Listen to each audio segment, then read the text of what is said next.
Hello everyone. ഇന്ന് clubbing of ഇൻകത്തെക്കുറിച്ചാണ് പറയാൻ പോകുന്നത്. എന്താണ് ക്ലബിംഗ് ഓഫ് ഇൻകം?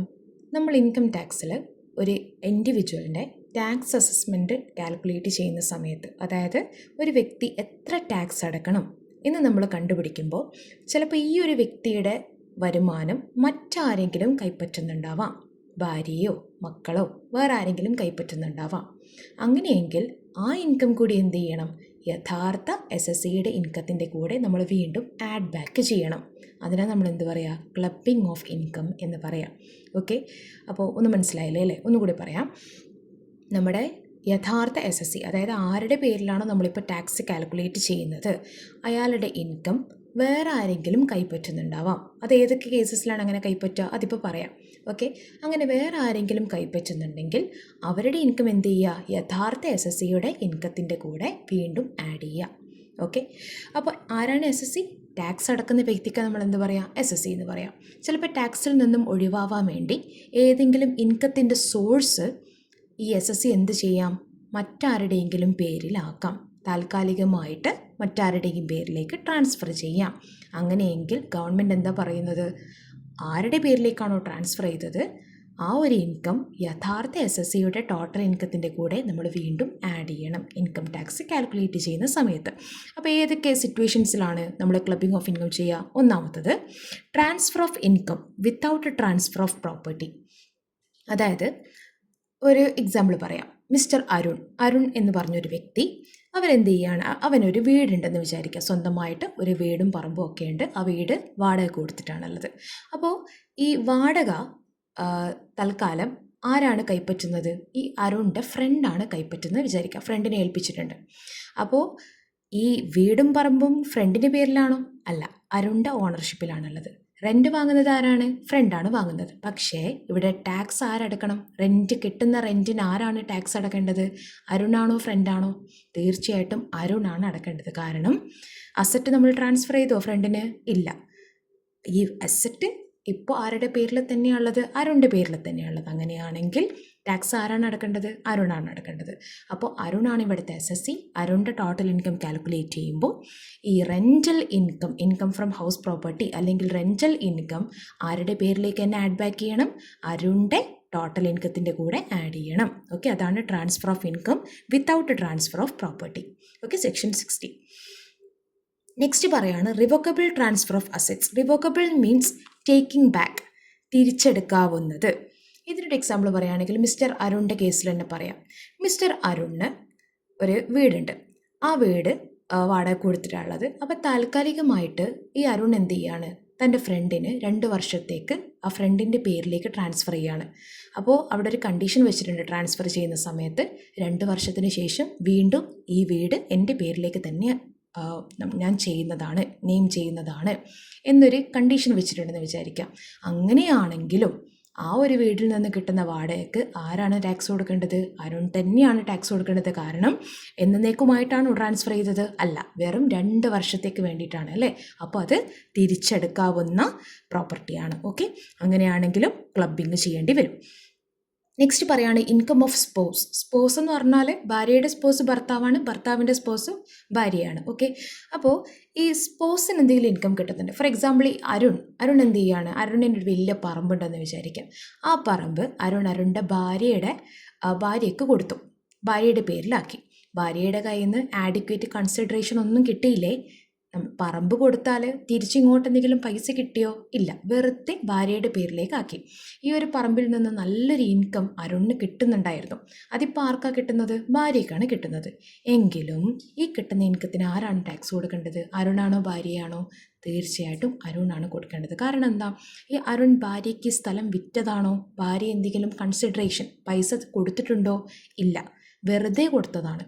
ഓക്കെ, അപ്പോൾ ഈ കിട്ടുന്ന ഇൻകത്തിന് ആര് ടാക്സ് കൊടുക്കണം? അരുൺ തന്നെ ടാക്സ് കൊടുക്കണം. അതാണ് ഇൻകം ഓഫ് സ്പോസ്. ഇത് നേരെ തിരിച്ചു ആവാം. ഭാര്യയുടെ പേരിലുള്ള എന്തെങ്കിലും ഒരു ഇൻകം ഭർത്താവ് കൈപ്പറ്റുന്നുണ്ടെങ്കിൽ എന്ത് ചെയ്യാം? ഭാര്യയാണ് അതിന് ടാക്സ് കൊടുക്കേണ്ടത്. ഓക്കെ, തിരിച്ചു ആവാം കേട്ടോ. Next remuneration to spouse. ഇതിൽ പറയുന്നത് നമ്മൾ അരുണിൻ്റെ കേസ് തന്നെ എടുക്കാം. അരുണിന് നല്ലൊരു ബിസിനസ് ഉണ്ടെന്ന് വിചാരിക്കാം. ഓക്കെ, അരുണിന് അതിൽ സബ്സ്റ്റാൻഷ്യൽ ഇൻട്രസ്റ്റ് ഉണ്ടെന്ന് വിചാരിക്കാം. അതായത് അരുണിൻ്റെ സ്വന്തം ബിസിനസ്സാണ്. ആ ബിസിനസ്സിൽ ഭാര്യയെ റിസപ്ഷനിസ്റ്റായിട്ട് കൊണ്ടുവന്ന് ഇരുത്താണ്. ഭാര്യയ്ക്ക് പ്രത്യേകിച്ച് ക്വാളിഫിക്കേഷൻസ് ഒന്നുമില്ല, ടെക്നിക്കൽ നോളജോ ക്വാളിഫിക്കേഷൻസോ ഒന്നുമില്ല. റിസപ്ഷനിസ്റ്റായിട്ട് കൊണ്ടുവന്ന് ഇരുത്താണ്. അപ്പോൾ മാസാമാസം ഭാര്യയ്ക്ക് സാലറി കൊടുക്കുന്നുണ്ട്. ഈ ഭാര്യയ്ക്ക് കൊടുക്കുന്ന സാലറിക്ക് ആര് ടാക്സ് കൊടുക്കണം? ഭാര്യ കൊടുക്കണോ? വേണ്ട. കാരണം ഭാര്യ ഒരു പ്രൊഫഷണൽ അല്ല, ക്വാളിഫൈഡ് ആയിട്ടുള്ള ഒരു വ്യക്തിയല്ല. അതുകൊണ്ട് ഭാര്യയ്ക്ക് കിട്ടുന്ന ഇൻകത്തിനും കൂടി ആരാണ് ടാക്സ് കൊടുക്കേണ്ടത്? അരുണാണ് ടാക്സ് കൊടുക്കേണ്ടത്. മറിച്ച് വേറൊരു കണ്ടീഷൻ പറയാം. ഭാര്യ നല്ല ക്വാളിഫൈഡ് ആയിട്ടുള്ള ഒരു വ്യക്തിയാണെന്ന് വിചാരിച്ചോളൂ. അങ്ങനെയാണെങ്കിൽ ഭാര്യയ്ക്ക് കിട്ടുന്ന സാലറിക്ക് ആര് തന്നെ ടാക്സ് കൊടുക്കണം? ഭാര്യ തന്നെ ടാക്സ് കൊടുക്കണം. അതാണ് remuneration to spouse. Okay, next പറയുകയാണ് income of minor child. Minor എന്ന് പറയുമ്പോൾ 18 വയസ്സിൽ താഴെയുള്ള കുട്ടികൾ. അപ്പോൾ അരുണിന് മൈനറായിട്ടുള്ള കുട്ടികളുണ്ടെന്ന് വിചാരിക്കാം. ഈ കുട്ടികളുടെ പേരിൽ ഒരു ഫിക്സഡ് ഡെപ്പോസിറ്റ് 2 lakh rupees ബാങ്കിൽ ഇൻവെസ്റ്റ് ചെയ്തിട്ടുണ്ടെന്ന് വിചാരിക്കാം. അപ്പോൾ ഫിക്സഡ് ഡെപ്പോസിറ്റ് നല്ല ഇൻട്രസ്റ്റ് കിട്ടുമല്ലോ. ഈ കിട്ടുന്ന ഇൻട്രസ്റ്റ് ആരുടെ പേരിലാണ് കിട്ടുന്നത്? ചൈൽഡിൻ്റെ പേരിലാണ് കിട്ടുന്നത്. അങ്ങനെയാണെങ്കിലും ഈ പൈസ ആരുടേതാണ്? ഈ കുട്ടി സ്വയം അധ്വാനിച്ചുണ്ടാക്കിയ പൈസയാണോ? അല്ല, ഇത് അരുണിൻ്റെ പൈസയാണ്. അങ്ങനെയാണെങ്കിൽ ഇൻട്രസ്റ്റിൻ്റെ ടാക്സ് ആര് കൊടുക്കണം? അരുൺ തന്നെ പേ ചെയ്യേണ്ടി വരും. ഓക്കെ, ഇനി ഈ മൈനർ ചൈൽഡിന് നല്ല പ്രത്യേക കഴിവുകളൊക്കെ ഉണ്ടെന്ന് വിചാരിക്കാം. ഒരു ആർട്ടിസ്റ്റാണ്, അല്ലെങ്കിൽ ഒരു ഡാൻസറാണ്, സിംഗറാണ്. അങ്ങനെയൊക്കെ ആണെങ്കിലോ ഇവൻ്റെ കഴിവ് വെച്ചിട്ടാണല്ലോ എമൗണ്ട് കിട്ടുന്നത്. നല്ല സിനിമയിലൊക്കെ അഭിനയിച്ചു, നല്ലൊരു എമൗണ്ട് കിട്ടി. അങ്ങനെയാണെങ്കിലോ ആര് തന്നെ ടാക്സ് കൊടുക്കണം? ഈ കുട്ടിയുടെ പേരിൽ തന്നെ ടാക്സ് അസസ്മെൻറ്റ് വരും. ഓക്കെ, ഇനി പ്രത്യേകിച്ച് കഴിവുകളൊന്നുമില്ല, നമ്മൾ ടാക്സിൽ നിന്ന് ഒഴിവാകാൻ വേണ്ടി അരുൺ കയ്യിലുള്ള പൈസ മൊത്തം കുട്ടിയുടെ പേരിൽ ബാങ്കിൽ ഇടുകയാണെങ്കിൽ ആ കിട്ടുന്ന പൈസക്കും ആര് തന്നെ ടാക്സ് കൊടുക്കണം? അരുൺ തന്നെ ടാക്സ് കൊടുക്കണം. പക്ഷേ ഇവിടെ ഒരു എക്സംഷൻ ഉണ്ട്. ക്ലബിങ് ചെയ്യുന്ന സമയത്ത് 1500 രൂപ എക്സംഷൻ കിട്ടും. ആർക്ക്? അരുണിന്. ഒരു എക്സാമ്പിൾ പറയാം. മൈനർ ചൈൽഡിന് ഇൻട്രസ്റ്റ് കിട്ടുന്നുണ്ടെന്ന് വിചാരിക്കുക, മൈനർ ചൈൽഡിൻ്റെ പേര്. അപ്പോൾ നമ്മളത് എന്ത് ചെയ്യും? അരുണിൻ്റെ ടോട്ടൽ ഇൻകത്തിൻ്റെ കൂടെ ക്ലബിങ് ചെയ്യും, അല്ലേ? കൂട്ടിയെഴുതുന്ന സമയത്ത് ഒരു 10,000 രൂപയാണ് ഇൻട്രസ്റ്റ് കിട്ടുന്നതെന്ന് വിചാരിച്ചോളൂ. അങ്ങനെയാണെങ്കിൽ 10,000നും ടാക്സ് കൊടുക്കേണ്ട, 1500 രൂപ എക്സംഷൻ ഉണ്ട്. ഓക്കെ, നെക്സ്റ്റ് പറയുന്നത് income from assets transferred to son's wife.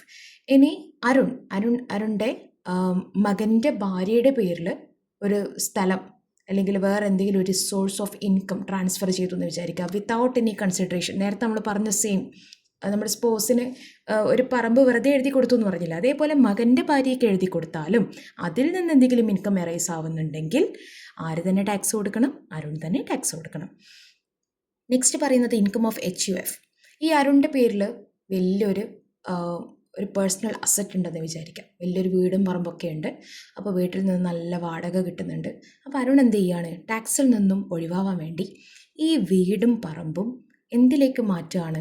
ഇവരുടെ ഹിന്ദു അൺഡിവൈഡഡ് ഫാമിലിയുടെ പ്രോപ്പർട്ടിയുടെ കൂടെ കൂട്ടുകയാണ്.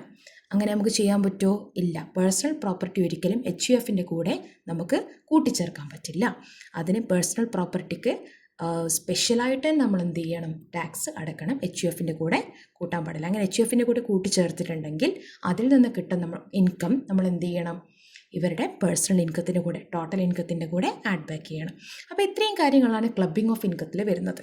ഇനി നമുക്കൊരു മോഡൽ ക്വസ്റ്റ്യൻ നോക്കാം. എങ്ങനെയാണ് ഇതിൻ്റെ ഒരു ക്വസ്റ്റ്യൻ വരാം? ഓക്കെ, ഇത് ഞാൻ പഠിപ്പിക്കുന്ന കോളേജിലെ ഇൻറ്റേർണൽ എക്സാമിനേഷന് വന്നിട്ടുള്ള ഒരു ചോദ്യമാണ്. അപ്പോൾ ഇവിടെ നോക്കാം. Income of A family includes following income four previous year 2024-25. Okay, ഇവിടെ ഇപ്പോൾ മിസ്റ്റർ പ്രകാശ്, അതുപോലെ മിസ്റ്റർ പ്രകാശിൻ്റെ ഫാമിലിക്ക് കിട്ടുന്ന ഇൻകത്തിനെ കുറിച്ചാണ് പറയുന്നത്. അപ്പോൾ മിസ്റ്റർ പ്രകാശിന് ഇൻകം ഫ്രം ബിസിനസ്സിൽ നിന്നും 1,50,000 കിട്ടുന്നുണ്ട്. അതുപോലെ മിസ്സസ് പ്രകാശിൻ്റെ ഭാര്യയ്ക്ക് ഇൻകം ഫ്രം എംപ്ലോയ്മെൻറ്റ് എന്ന് പറയുമ്പോൾ അവർ ജോലി ചെയ്യുന്നതാണ്, അല്ലേ? അവിടെ നിന്ന് 80,000 കിട്ടുന്നുണ്ട്. മൈനർ സൺ രാഹുലിന് ഇൻട്രസ്റ്റ് ഓൺ സെക്യൂരിറ്റീസ് കിട്ടുന്നുണ്ട്.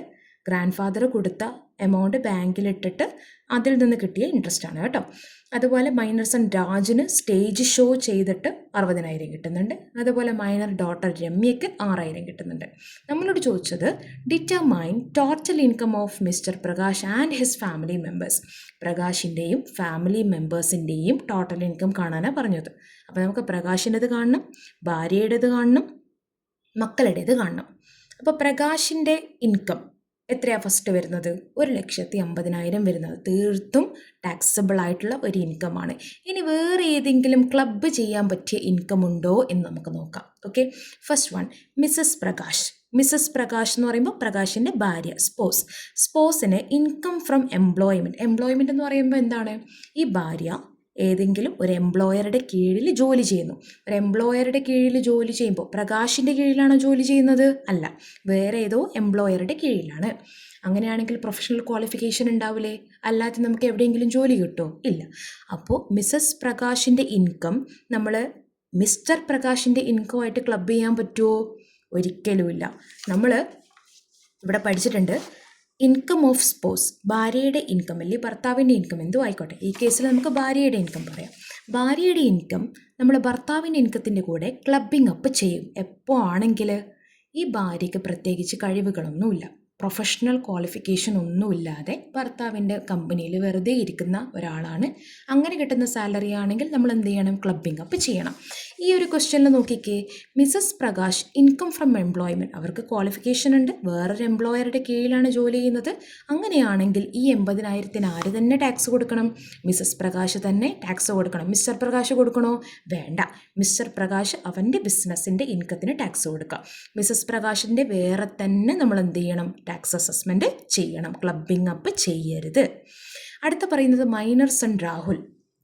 മൈനർ സണ്ണാണ്. മൈനർ സണ്ണിൻ്റെ കേസിൽ നമ്മൾ എന്താ പഠിച്ചത്? കുട്ടികൾക്ക് പ്രത്യേകിച്ച് എന്തെങ്കിലും കഴിവുകളൊക്കെ ഉണ്ട്, അത് വെച്ചിട്ടാണ് ഇവരുടെ ഇൻകം ജനറേറ്റ് ആയതെങ്കിൽ നമ്മൾ എന്ത് ചെയ്യണം? ഇവർ തന്നെ അതിന് ടാക്സ് കൊടുക്കണം. അതിന് പ്രത്യേകിച്ച് കഴിവുകളൊന്നുമില്ല, നമ്മൾ കുട്ടികളുടെ പേരിൽ വെറുതെ ഇൻവെസ്റ്റ് ചെയ്ത എമൗണ്ടാണ്. അതിൽ നിന്ന് പൈസ കിട്ടുമ്പോൾ ആര് തന്നെ ടാക്സ് കൊടുക്കണം? അവരുടെ ഹയർ ഇൻകം ഏൺ ചെയ്യുന്ന പാരൻ്റ് തന്നെ എന്ത് ചെയ്യണം? ടാക്സ് കൊടുക്കണം.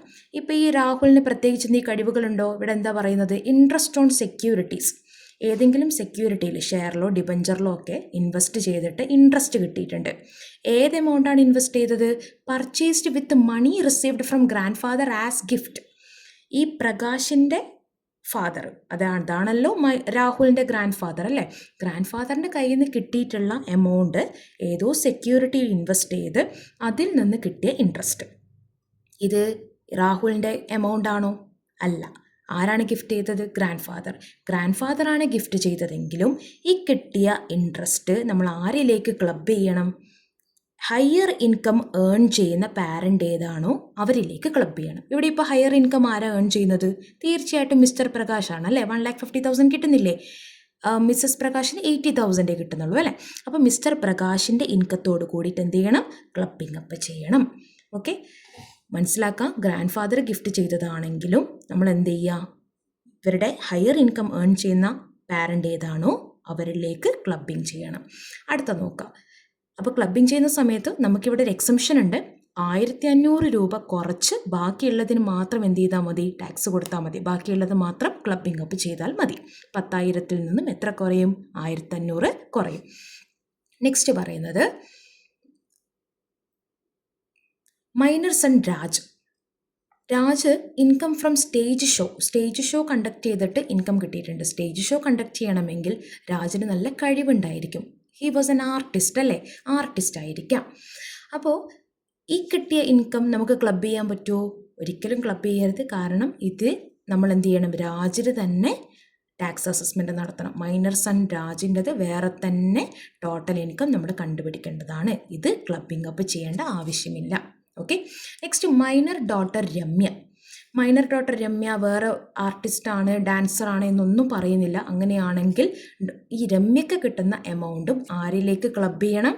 മിസ്റ്റർ പ്രകാശ് അച്ഛനിലേക്ക് ക്ലബ് ചെയ്യണം. ഇത് ക്ലബ് ചെയ്യുന്ന സമയത്തും നമുക്ക് എത്ര എക്സംഷൻ ഉണ്ട്? 1,500 എക്സംഷൻ കിട്ടും. ഓക്കെ, അപ്പോൾ ഇത്രയും കാര്യങ്ങളാണ് പറഞ്ഞത്. അപ്പോൾ നമുക്ക് ആരുടെയൊക്കെ ടോട്ടൽ ഇൻകം ഇവിടെ കണ്ടുപിടിക്കണം? Total income of mister Prakash and his family members. ഇവിടെ ആരുടെയൊക്കെ നമുക്ക് ടോട്ടൽ ഇൻകം കണ്ടുപിടിക്കേണ്ടി വരും? ഒന്ന് മിസ്റ്റർ പ്രകാശ്, രണ്ടാമത്തത് മിസ്സസ് പ്രകാശ്. കാരണം എംപ്ലോയറുടെ കീഴിൽ ജോലി ചെയ്യുന്നതാണ്, സ്പെഷ്യൽ ടാക്സ് അസസ്മെൻറ്റ് ഉണ്ടാവും, ക്ലബിംഗ് അപ്പ് ചെയ്യുന്നില്ല. അതുപോലെ മൈനർ സൺ രാഹുൽ, ഇവരുടെ ഇൻകം നമ്മൾ എന്ത് ചെയ്തിട്ടുണ്ട്? ക്ലബിംഗ് അപ്പ് ചെയ്തിട്ടുണ്ട്. അപ്പോൾ രാഹുലിൻ്റെ ടോട്ടൽ ഇൻകം കണ്ടുപിടിക്കണോ? രാഹുൽ ടാക്സ് അടക്കണോ? വേണ്ട. അടുത്തത് രാജിൻ്റെത് നമ്മൾ എന്ത് ചെയ്യണം? കണ്ടുപിടിക്കണം അല്ലേ. ടോട്ടൽ ഇൻകം കണ്ടുപിടിക്കണം, കാരണം രാജ് ഒരു ആർട്ടിസ്റ്റാണ്. അപ്പോൾ രാജിൻ്റെത് കണ്ടുപിടിക്കണം. ഇനി രമ്യയുടേത് കണ്ടുപിടിക്കണോ? വേണ്ട, നമ്മളത് ക്ലബിംഗ് അപ്പ് ചെയ്യുന്നതാണ്. കാരണം രമ്യ ഒരു ആർട്ടിസ്റ്റ് അല്ല, മൈനറാണ്. അതുകൊണ്ട് ക്ലബിംഗ് അപ്പ് ചെയ്യുന്നുണ്ട്. അപ്പോൾ നമുക്ക് ആരുടെയൊക്കെ വേണ്ട? രാഹുലിൻ്റെതും വേണ്ട, അതുപോലെ രമ്യയുടേതും വേണ്ട. ആരുടെയൊക്കെ വേണം? മിസ്റ്റർ പ്രകാശിൻ്റെത് കണ്ടുപിടിക്കണം, മിസ്സസ് പ്രകാശിൻ്റെത് കണ്ടുപിടിക്കണം, അതുപോലെ മൈനർ സൺ രാജിൻ്റെതും കണ്ടുപിടിക്കണം. ഓക്കെ. അപ്പോൾ മിസ്റ്റർ പ്രകാശിൻ്റെ ഇൻകം ഫ്രം ബിസിനസ് എത്രയായിരുന്നു? ഇൻകം ഫ്രം ബിസിനസ് വരുന്നത് 1,50,000 അല്ലേ. അപ്പോൾ 1,50,000 നമുക്ക് ഔട്ടർ കോളത്തിൽ എഴുതാം. ഓക്കെ. നെക്സ്റ്റ് വരുന്ന ഇൻകം ഏതാണ്? മിസ്സസ് പ്രകാശിൻ്റെ ഇൻകം വരുമോ? ഒരിക്കലുമില്ല. മിസ്സസ് പ്രകാശ് അവരവരുടെ ക്വാളിഫിക്കേഷൻ അനുസരിച്ചിട്ട് ജോലി ചെയ്ത് കിട്ടിയ എമൗണ്ടാണ്, അവർ തന്നെ ടാക്സ് അടക്കണം. അപ്പോൾ നമുക്ക് വേണ്ട. അടുത്തത് മൈനർ സൺ രാഹുൽ. രാഹുലിന് പ്രത്യേകിച്ച് കഴിവുകൾ വല്ലതും ഉണ്ടോ? ഇല്ല. രാഹുൽ മൈനറാണ്. മൈനറിന് കിട്ടിയ ഇൻട്രസ്റ്റ് 10,000 ആരിലേക്ക് ക്ലബ് ചെയ്യണം? അച്ഛനിലേക്ക്. ഹയർ ഇൻകം ഏൺ ചെയ്യുന്ന ആളിലേക്ക് ക്ലബ് ചെയ്യണം. ഇത് നോട്ട് ചെയ്ത് വെക്കണം കേട്ടോ. നമ്മൾ മൈനർ ആയിട്ടുള്ള കുട്ടികളുടെ ഇൻകം ക്ലബിംഗ് അപ്പ് ചെയ്യുമ്പോൾ ആരിലേക്കാണ് ക്ലബിംഗ് അപ്പ് ചെയ്യേണ്ടത്? ഏറ്റവും കൂടുതൽ ഇൻകം ഏൺ ചെയ്യുന്ന പാരൻ്റ് ഏതാണോ, മദറാണോ ഫാദറാണോ, അത് നോക്കിയിട്ട് വേണം നമ്മൾ എന്ത് ചെയ്യാൻ? ക്ലബ് ചെയ്യാൻ. ഇവിടെ ഇപ്പോൾ 2 പേരുടെ ഇൻകം നോക്കാം. 1,50,000 മിസ്റ്റർ പ്രകാശാണ് ഏൺ ചെയ്യുന്നത്. അപ്പോൾ അവരിലേക്കാണ് ക്ലബ് ചെയ്യേണ്ടത്. ഓക്കെ. അപ്പോൾ മൈനർ സൺ രാഹുലിൻ്റെ ഇൻട്രസ്റ്റ് അല്ലേ. അപ്പോൾ എഴുതിക്കോ, ഇൻട്രസ്റ്റ് ഓൺ സെക്യൂരിറ്റീസ്. ഇത് ആരുടേതാണ്? Minor son Rahul. ഇവിടെ നമുക്ക് എക്സംഷൻ ഉണ്ട്. എത്രയാണ് ഇൻട്രസ്റ്റ് കിട്ടിയിരിക്കുന്നത്? 10,000 ആണ് ഇൻട്രസ്റ്റ് കിട്ടിയിരിക്കുന്നത്. പക്ഷേ ഇവിടെ നമുക്ക് ചെറിയൊരു എക്സംഷൻ ഉണ്ട്. എത്രയാണ് എക്സംഷൻ? 1,500 നമുക്ക് എക്സംഷനായിട്ട് കിട്ടും. ഓക്കെ. അപ്പോൾ 1,500 കുറച്ച് ബാക്കിയുള്ള 8,500 മാത്രം നമ്മൾ എന്ത് ചെയ്താൽ മതി? ക്ലബിംഗ് അപ്പ് ചെയ്താൽ മതി. ഇനി നെക്സ്റ്റ്, മൈനർ സൺ രാജിൻ്റെ ഇത് ക്ലബിംഗ് അപ്പ് ചെയ്യുമോ? ഇല്ല. രാജ് ആർട്ടിസ്റ്റാണ്. അവനവൻ്റെ കഴിവനുസരിച്ചിട്ട് കിട്ടിയ എമൗണ്ട് ആണ്. അപ്പോൾ അവൻ തന്നെ ടാക്സ് അടക്കണം. മൈനർ ഡോട്ടർ രമ്യയുടെ എന്ത് ചെയ്യണം? നമ്മൾ ക്ലബിംഗ് അപ്പ് ചെയ്യണം അല്ലേ. അപ്പം നമുക്ക് എഴുതാലോ, മൈനർ ഡോട്ടർ രമ്യ. അപ്പോൾ രമ്യക്ക് കിട്ടിയത് 6,000 രൂപയാണ്. 6,000-ൽ നിന്നും നമുക്ക് എന്ത് ലെസ് ചെയ്യാം? എക്സംഷൻ 1,500 ലെസ് ചെയ്യാം. ഓക്കെ. അപ്പോൾ 4,500 കിട്ടും. ഓക്കെ. അപ്പോൾ ഇത്രയും ആയല്ലോ. പ്രകാശിൻ്റെ ഇൻകത്തിൻ്റെ കൂടെ ഒന്ന് പ്രകാശിൻ്റെ ഇൻകം, ദെൻ മൈനർ സൺ രാഹുലിൻ്റെ ഇൻകം, അതുപോലെ മൈനർ ഡോട്ടർ രമ്യയുടെ ഇൻകം, രണ്ടും ക്ലബ് ചെയ്യാം. അപ്പോൾ മിസ്റ്റർ പ്രകാശിൻ്റെ ടോട്ടൽ ഇൻകം എത്രയായിരിക്കും? അപ്പോൾ ടോട്ടൽ ഇൻകം വരുന്നത് 1,63,000 ആണ്. ഇത് മിസ്റ്റർ പ്രകാശിൻ്റെ ടോട്ടൽ ഇൻകം. നെക്സ്റ്റ് നമുക്ക് ആരുടേതാണ് കണ്ടുപിടിക്കേണ്ടത്? മിസ്സസ് പ്രകാശിന് കണ്ടുപിടിക്കണം അല്ലേ. അപ്പോൾ മിസ്സസ് പ്രകാശിൻ്റെത് വേറൊന്നുമില്ലല്ലോ. മിസ്സസ്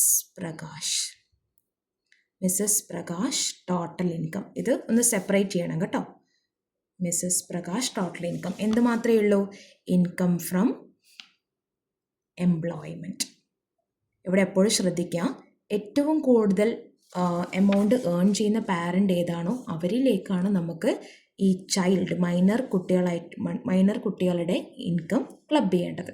ഇവിടെ ഇപ്പോൾ രാഹുലിൻ്റെയും രമ്യയുടെയും നമ്മൾ ക്ലബ് ചെയ്തത് പ്രകാശിൻ്റെ ഇൻകത്തിൻ്റെ കൂടെയാണ്. കാരണം ഹയർ ഇൻകം ഏൺ ചെയ്യുന്നത് മിസ്റ്റർ പ്രകാശാണ്. ഓക്കെ. ഇവിടെ ഇപ്പോൾ ഇൻകം ഫ്രം എംപ്ലോയ്മെൻറ്റ് എത്ര വരും? 80,000 വരും അല്ലേ. 80,000 വേറെ ഒന്നുമില്ലല്ലോ. അപ്പോൾ ടോട്ടൽ ഇൻകം എത്രയായിരിക്കും?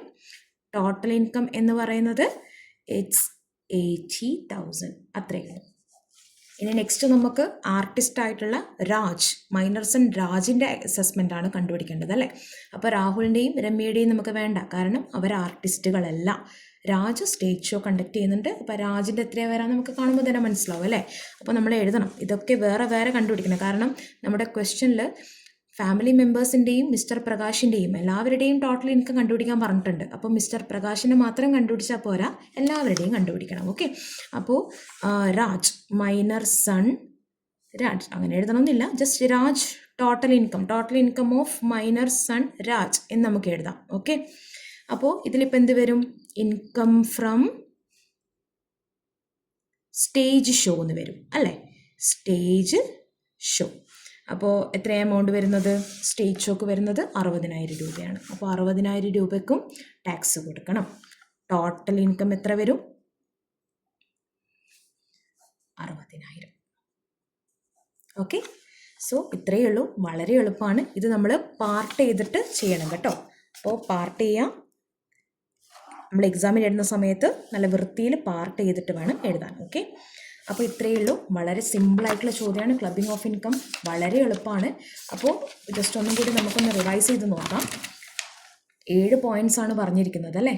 അപ്പോൾ ഇതിലേതെങ്കിലും ഡൗട്ട് ഉണ്ടെങ്കിൽ നിങ്ങളൊന്ന് കമൻറ്റ് ചെയ്യുക കേട്ടോ. Okay, thank you so much.